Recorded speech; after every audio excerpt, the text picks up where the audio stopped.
అందరికీ నమస్కారం. ఈరోజు నేను మల్లూరు గ్రామంలో ఉన్న శ్రీ హేమాచల లక్ష్మీ నరసింహస్వామి ఆలయాన్ని మీ అందరి కోసం చూపించబోతున్నాను. ఆలయం ముందుగా మనకి అమ్మవారు దర్శనమిస్తారు.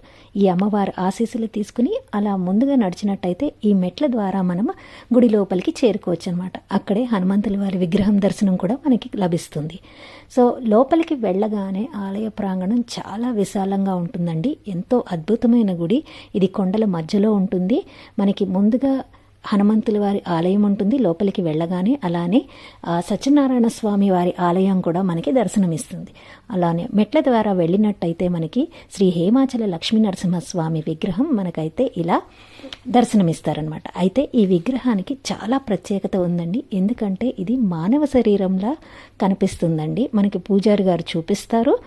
అలానే ఆ పక్కనే కూడా మనకి కోనేరు ఉంటుందండి. కోనేరులో అయితే ప్రస్తుతానికి వాటర్ అయితే లేదు. కిందికి దిగినట్టయితే మనకి లెఫ్ట్ సైడ్లో కొంచెం ఇలా అడవిలో వెళ్ళినట్టుగా అనిపిస్తుంది. వెళ్ళినట్టయితే అక్కడే హనుమంతుల వారి ఆలయం, అలానే చింతామణి జలపాతం అయితే నిత్యం ప్రవహిస్తూ ఉంటుందండి.